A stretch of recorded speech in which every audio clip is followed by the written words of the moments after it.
Praise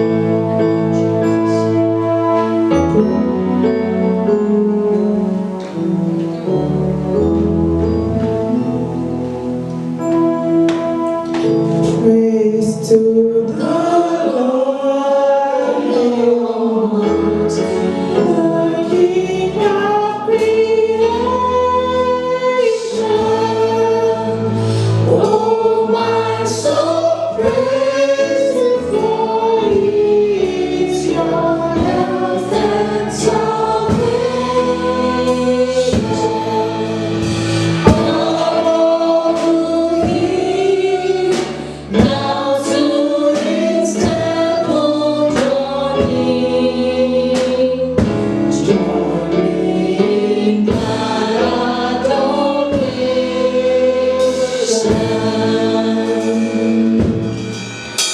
Praise to the Lord, so wondrously made. Sheltering you under His wings, and so gently sustaining. Have you not seen all that His people has been? Set by His gracious ordaining. Praise to the Lord, who will prosper your work and defend thee. Surely His goodness and mercy shall daily attend you. Honor and you, what the Almighty can do. His greatest love is refreshing. Praise to the Lord, oh let all that is in Him adore Him. All that has life and breath come now, praises before Him.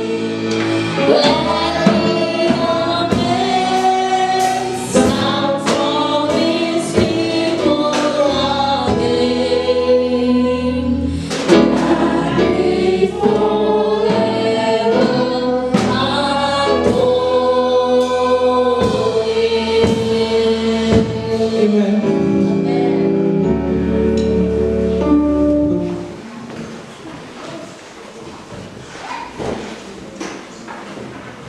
Praise the Lord. Hallelujah.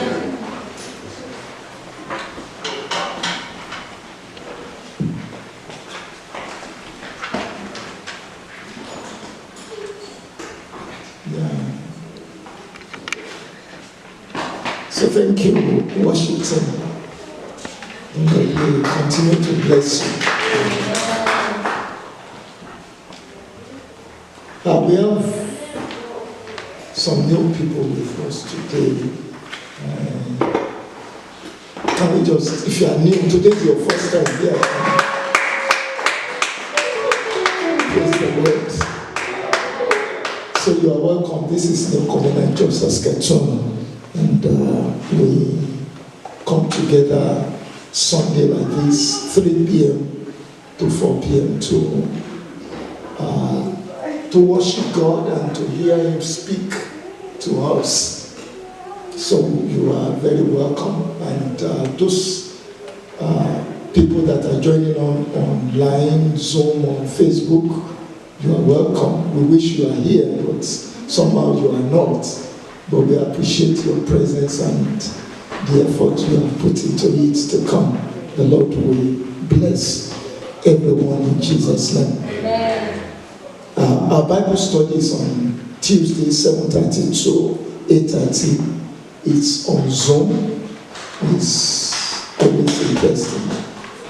Like we encourage ourselves that get a topic and let's discuss it together. I mean, some people have volunteered and it's been good ever since. So if you have not indicated which topic you want to take, we want to look at various characters in the Bible. I was thinking after the Bible study, the one we had last on Tuesday, that since we started, it's been majorly New Testament, Old Testament characters that we've been looking at. I mean, some people also look at people like Paul, like Joseph, like Again, Peter. I mean, different people in the Bible. Mary, the mother of the Lord. I mean, let's do it and you just realize that you know more than you thought you know. And you will know much more than you knew before as you study and as you teach. The Bible says it is more blessed to give than to receive. So the Lord will help us in Jesus' name. Saturday is the time that we go out for evangelism. It's always interesting. I mean, just telling people that Jesus loves them, bringing hope to this hopeless world. And that hope is one person, Jesus. Praise the Lord. Hallelujah. So, like we have been saying, this is a family church, and we encourage that if anyone has one need or the other, you can share it with us. We may not have what it takes to give you exactly what you want, but we can pray, we can do a lot of things together. So let's share our burdens and let's be part of what is going on in one another's life. Let's share your testimony. Let's hear what God is doing in your life. And if you have a challenge, let's share it together. Praise the Lord. Therefore, our giving, like we have all been saying, we encourage e-transfer as much as possible. And if you still have cash or check, you can still drop it at the baskets at the back. The Lord will bless us in Jesus' name. Can we bow our heads to pray? Dear Father in heaven, we thank you, Lord, for the ministry of the word. Because you are a living God, you speak. Because you are a living God, you speak. And here we are, with expectation in our hearts that you will speak. Amen. Dear Lord, we pray that you will speak to our lives. Speak in the way that we will understand. Amen. Speak to us as individuals. Amen. Speak to us like a father will speak unto his children. Amen. Father, we receive your word with thanksgiving, with gladness of heart. In Jesus' name. Amen. Praise God. Hallelujah. Yeah, we've been looking at the book of Hebrew for some time, possibly since the beginning of the year, and it's been an interesting journey. I mean, we started chapter 4 last week, chapter 12 last week, and it's been interesting. Like we said, the book of Hebrew was written to a church that was going through a very, very tough time. It was a time of intense persecution. And these people, they were contemplating going back to the Jewish religion that they had before. And the writer of the book had to write them that they have found the right thing, that there is nowhere to go back to. If you have found Christ, you have found the right thing. So that is the essence of the book. And he started comparing Jesus Christ with all the things and people that the Jews hold in esteem. He compared Jesus with angels, compared Jesus with Abraham, with Joshua, compared Jesus and what we have with the temple that they had. And when you put all these things side by side with Jesus, they become like nothing. And that is the essence of the book. And it is also for us today, so that we know that if I have found Christ, I have found the real thing. The Lord will help us in Jesus' name. Amen. So, Hebrew chapter 12, we read 1 to 3 last week. So we'll be reading from verse 4 to 12 this afternoon. Hebrews chapter 12, from verse 4 to 12. In your struggle against sin, you have not yet resisted to the point of shedding your blood. And have you completely forgotten this word of encouragement that addresses you as a father addresses a son? It says, my son, do not make light the Lord's discipline, and do not lose heart when he rebukes you. Because the Lord disciplines the one he loves, and he chastens everyone he accepts as his son. Endure hardship as discipline. God is treating you as his children. For what children are not disciplined by their father? If you are not disciplined, and if you are not disciplined, and everyone undergoes discipline, then you are not legitimate, not true sons or daughters at all. We have all had human fathers who disciplined us, and we respected them for it. How much more should we submit to the Father of spirits and live? They discipline us for a while, for a little while, as they thought best. But God disciplines us for our good, in order that we may share his holiness. No discipline seems pleasant at the time, but painful. Later on, however, it produces a harvest of righteousness and peace for those who have been trained by it. Therefore, strengthen your feeble arm and weak nails. May the Lord bless his words in our hearts in Jesus' name. Amen. So the first thing just wrote here is that there's a raging battle, a raging war that is going on. And most of the time we are not so conscious of it. And that is the war against our souls. I mean, there's a battle for the soul of man. Whether you are a Christian, you are not Christian, whether you have been in the faith for so long, or you are just going to be in the faith, or whosoever you are, there's a battle for the soul of man. And it started right from the Garden of Eden, and it is continuing. And what the devil uses is sin, because he knows that if you are a child of God, there's no way he will get at you with God on your side. So he will use sin to entice people out of the presence of God, out of the security that we have in God. He will use all kinds of things to entice us, to lure us out of that safety abode. And the intention is the destruction of the soul of man. And we read from here, we are secured in Christ, and the enemy knows that very well. What he does is to use sin to entice us from our fortified position in Christ. Sin must be fought. I mean, if you look at the introductory statement in that place, he said you have not even resisted sin to the point of shedding your blood. I mean, he said that you are still alive. Praise God. That's what he's saying. That everything you have, you use it to fight this enemy, to resist or fight against sin. So what he's saying in essence is that some people, in the process of resisting sin, they have lost their life. And he's saying it is worth it. And you are still alive. What he's saying is that whatever it will take you to stand against sin, go ahead and do it. Praise God. Yeah. 1 Timothy chapter 6 and verse 12. He said, fight the good fight of faith.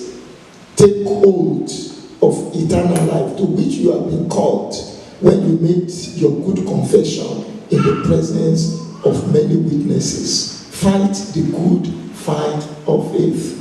It's not talking about wrestling or something. It's just saying that there's a battle. Somebody wants to make a mess of your life and is desperate at it. And the instrument he uses is enticement. I mean, right from the beginning, he told Eve, did God say that you should not take of the fruit of this thing? Don't take it so seriously. God may not mean so much what he was saying. He will use enticement, and when he draws you out of that security that you have in Christ, he can make whatever he wants to do with your life. That is why we should see it as a duty to resist sin, to fight against sin in whatever form, in whatever shape that it may want to come into our lives. Praise God. So, okay, I continue to read from here. It says, use all that you have in the fight against sin. Matthew chapter 18, 8 and 9. The Lord Jesus Christ said, if your hand or your foot causes you to stumble, that means to sin, cut it off and throw it away. It is better for you to enter life maimed or crippled than to have 2 hands and 2 feet and be thrown into eternal fire. And if your eye causes you to stumble, gouge it out and throw it away. It is better for you to enter life with 1 eye than to have 2 eyes and be thrown into fire of hell. There is that battle for the soul. And what the Lord is saying here is that whatever it will take you, whatever you may so to say forfeit in your battle against sin, go ahead and do it. It was even Jesus that said, what does it profit a man if he gains the whole world and suffer the loss of his soul? That what can a man give in exchange for his soul? There's that battle for soul. And most of the time we don't know, we just come to church, we sing, we do everything. But there's somebody that wants to make a mess of your life. And the only instrument he has, just one, is sin. The devil is not powerful. The only instrument he has is sin. When he introduces sin into your life, he lures you out of your secured position. He lures you out of your safe position. And there, he can do whatever he wants to do with your life and destiny. Then, did I tell us what the topic was? Oh, the Lord's discipline. I'm sorry. The Lord's discipline. Yeah, that's what we are looking at. The need for us to understand the discipline of the Lord. So there are 3 sides to the issue of discipline. I got this from, is it Merriam-Webster dictionary now? There are 3 of them, then we now look at those 3 as we continue. The first one is to train or develop by instruction and exercise, especially in self-control. That's the first aspect. The second one is to punish. We are talking about discipline. To punish or penalize for the sake of enforcing obedience and perfecting moral character. Then the third one, to bring a group under control. So let's look at the first one, which is to train and develop. We are looking at the Lord's. Praise the Lord. So we are looking at the Lord's discipline. And the first thing I wrote here is that we are in the school of the Holy Spirit.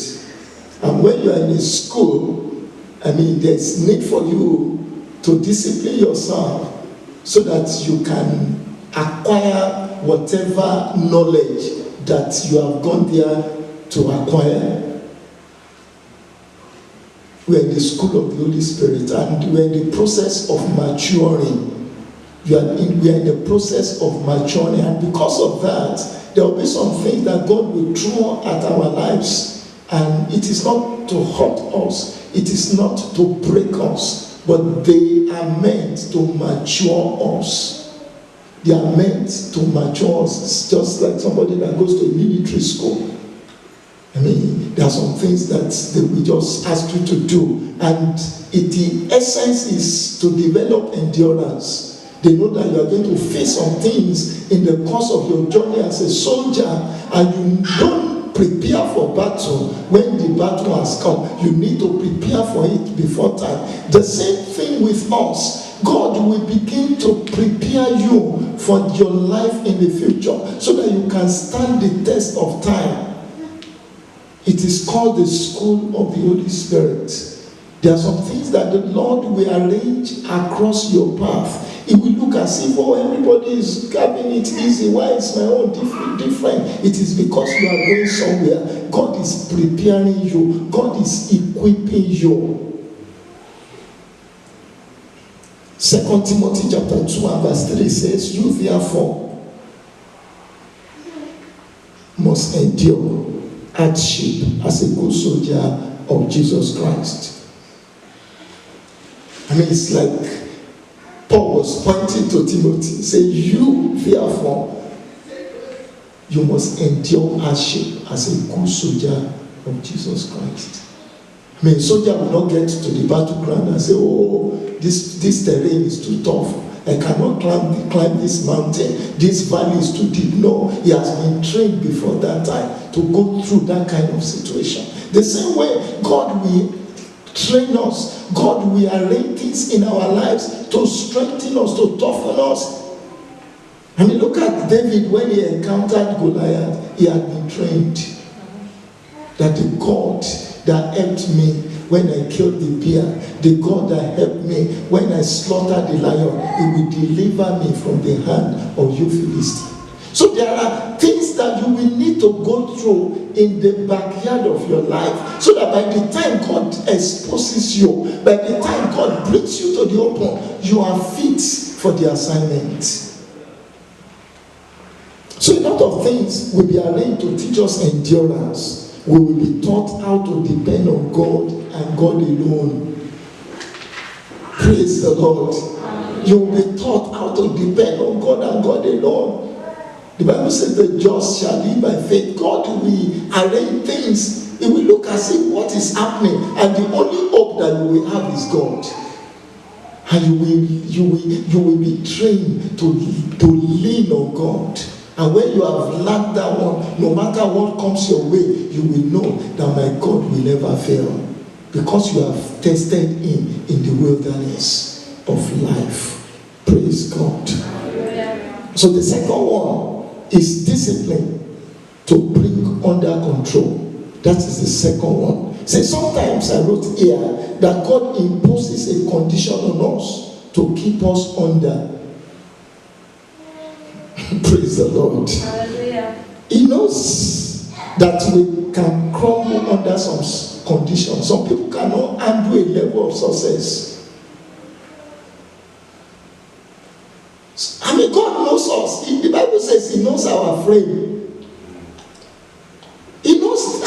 So he will just be taking us round and round the wilderness until we are matured for that stage in life. It will look as if God does not answer prayer. He does. Praise God. It's just that you are not yet fit for that thing that you desire. When you get it, you will mess up. And God knows. And because God does not want you to mess up, He will preserve you. 2 Corinthians chapter 12, 7 to 9. So to keep me from becoming conceited and from becoming arrogant and proud, because of the surpassing greatness of the revelation, a thorn was given me in the flesh, a messenger of Satan to harass me, to keep me from becoming conceited. 3 times I pleaded with the Lord about this, that He should leave me. But He said to me, my grace is sufficient for you. Praise the Lord. And I was praying, God, change this situation. God said, no, I'm not changing it. You just have to bear with it. There should be something in your life to indicate to you that you have weakness. If not, you become proud. I mean, that was the situation with Paul. God knew him, that with all this revelation, with all these things that they are shown, I mean, he was the person that could just talk to Peter and say that, oh, you are apostle, and you behave this, you behave that. I mean, what Barnabas that brought him up, I mean, he just said, no, I won't go with you, I'd rather go with Silas. I mean, he was such a person, self-confident. And God knew that if I should just leave this man without something that shows that he's human, he can destroy himself. So there are some things that God, praise God. Yeah, there are some things that God will allow to be in our lives unless we adjust. Unless we adjust. If he knows that you are one weakness or the other, he knows that if with this weakness, it puts you into that place, you will disgrace yourself, disgrace your family, and disgrace the church of God. God will withdraw that thing from getting to your hand. Praise the Lord. Then the third one, discipline to punish or to penalize. God punishes his erring sons or daughters to bring them back. I mean, we just use something to, like a hook. I mean, and it can be very painful. I mean, when he knows that you are going on a slippery ground. We just withdraw some privileges from your life, then you will come to your senses, like the prodigal son. I mean, it was until he was denied the food of pigs, that's when he came to his senses. It was such that, no, I'm not going to that house again. Whatever it will happen, I'm not going. Only me, I'm not going. But he got to a stage, he was begging for the food of pigs, and he was denied. And the Bible says, and he came to his senses. He said, go back to my father.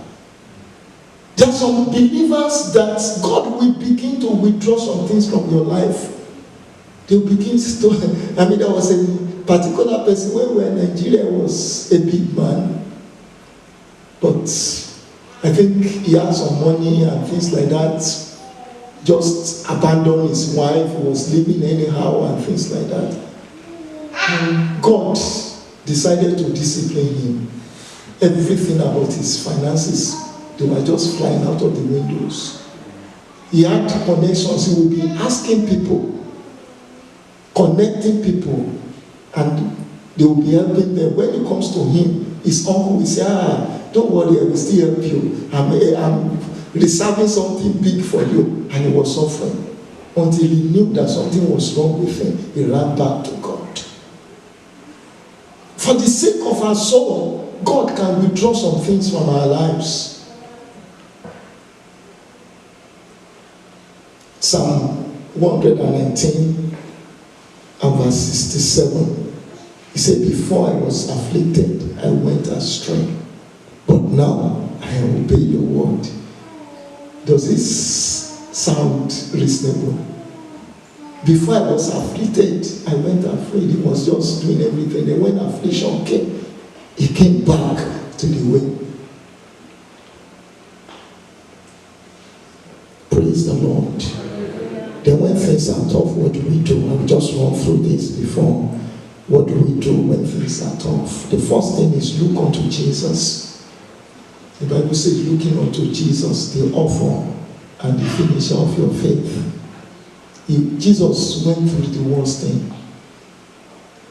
Let Jesus be your example. Pattern your life after him, looking unto Jesus. Whatever is not in Jesus, that is in you, consciously pluck it out. Pluck it out. Like I said last week, it's not looking unto Elijah or Elisha. It is looking unto who? Unto Jesus. Not looking unto Moses. These people, they have flaws like us. Looking unto Jesus, the author and the finisher of our faith. The second one is be prayerful. Take time to pray. In the place of prayer, God will speak to you. In the place of prayer, God will strengthen your heart. Take time to pray. I mean, often when things are tough, you want to blame this, you want to blame that, you blame the system, you blame the government, you blame your husband, you blame your wife. Some people will even blame their children. I mean, everybody is guilty but you. Praise God. James chapter 5 and verse 10 says, anyone among you in trouble, let them pray. Some version says, is anyone afflicted? Let them pray. Is anyone in trouble? Are you going through a tough time? Are things not the way you want them to be? Let them pray. I mean, if you go further in that book of James, it talks about Elijah. Say he was a man of like passion, that and a human being like us, and he was able, by the instrument of prayer, to change situations in his life. Jesus said, men ought always to pray and not to faint. So in the time of trouble, let us learn to pray. Let us learn to pray. Human being cannot help you. I have learned that one years and years ago. People will pity you, they give you peanuts. I mean, like that man, is in John chapter 3, and he was looking unto Peter and Paul, and expecting them that they will give him some things. And Peter said, silver and gold I have not, but what I have I give unto you. In the name of Jesus Christ of Nazareth, rise up and walk. The person that can help you is God. The psalmist says, I will lift up my eyes unto the hills, from where will my help come? My help comes from the Lord, the one that made the heavens and the earth. God can send people to help you, but when you look to man, you will be disappointed. So the Bible says, woe unto him that put his confidence in man. Let us learn to hold on to God in the place of prayer. Things change when men pray. Then the third one, which is the last one, that one is in Acts chapter 16 and verse 25, about Paul and Silas in the midnight of their life. The Bible says they were praying and singing. The psalmist says, I will bless the Lord at all times. His praise shall continually be in my mouth. Don't let anything take praise from your mouth. Don't let anything take praise from your mouth. I tell people, when you murmur, things diminish. When you praise, it multiplies. Learn to praise God. I mean, they gave Jesus 5 loaves of bread and 2 fishes. He would have said, what is this compared to multitude? The Bible says he lifted it up to God and he gave praise. And he began to multiply. The same principle applies in every area of our lives.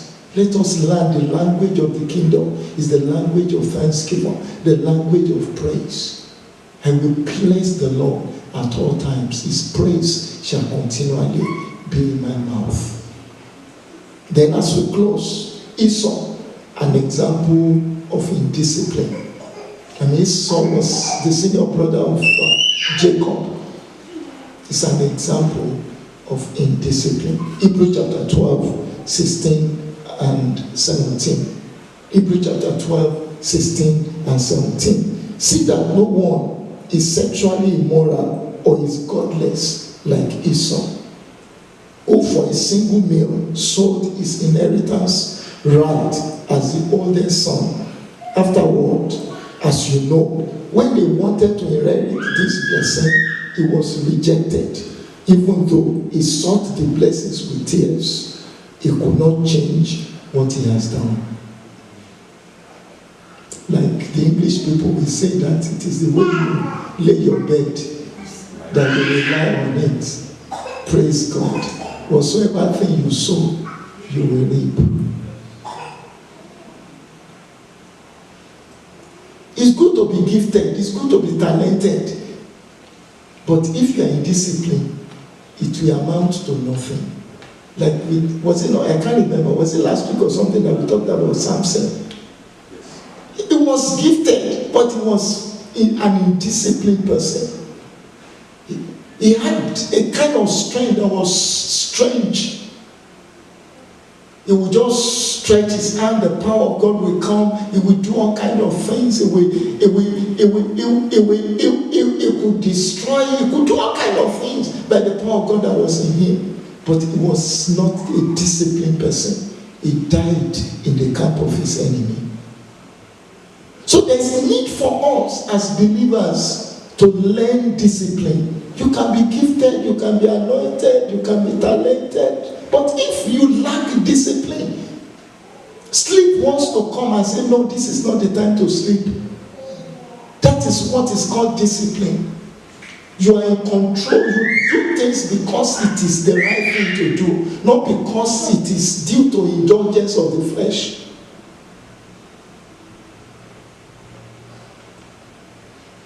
Esau was hungry. Praise God. I mean, he was hungry. Sincerely so. And the brother had food. And he made a very stupid bargain. A very stupid bargain just to satisfy a momentary hunger or longing in him. He wouldn't have died if he didn't get that food. And a lot of things in our lives are like that. Just a little bit of endurance. Just hold on a little bit. You say, no, I don't want to kill myself.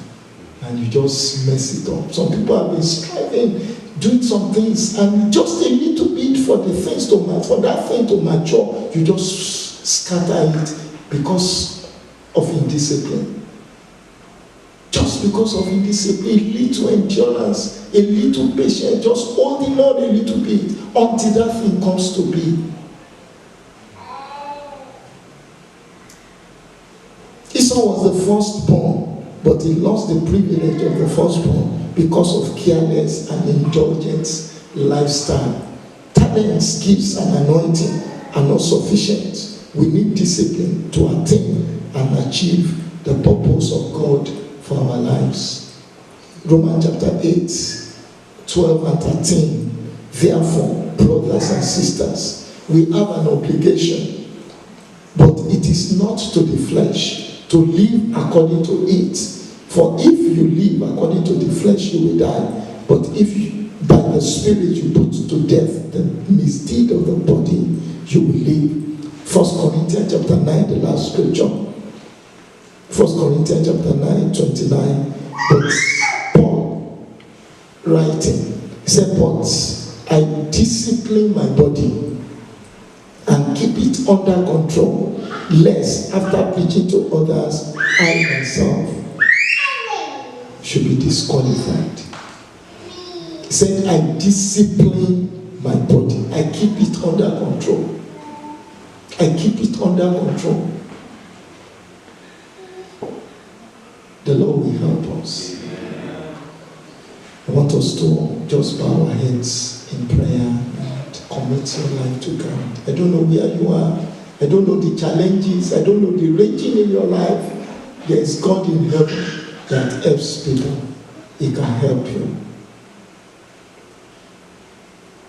Can we take that song, Sister Diola, please? There is something. Be magnified.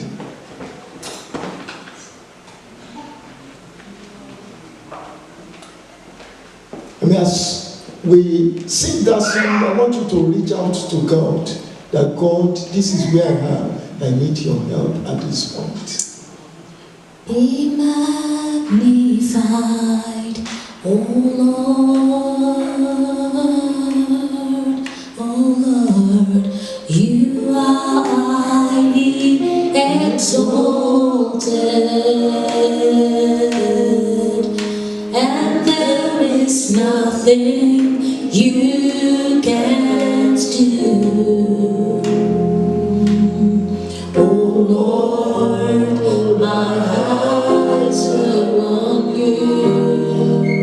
Be magnified, O Lord, be magnified,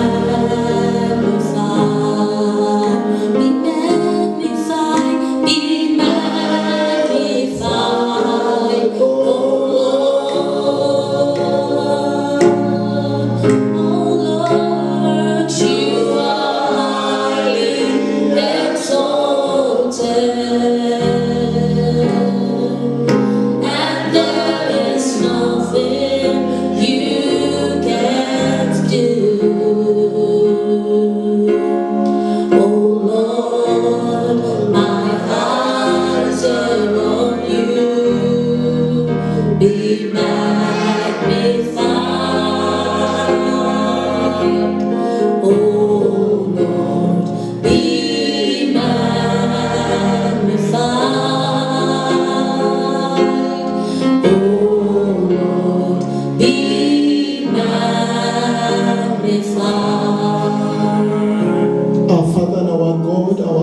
eyes are on you.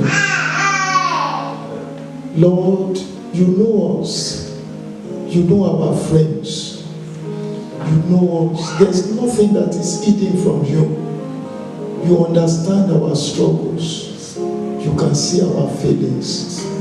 Lord, our eyes are on you. Lord, as the eyes of the servant is unto his master, Lord, our eyes are on you. We look unto you, O God, that you will send help from your presence.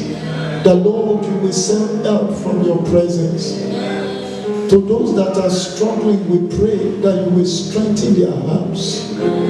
Lord, strengthen the feeble arms, O God. Release grace upon our lives. Grace to be steadfast.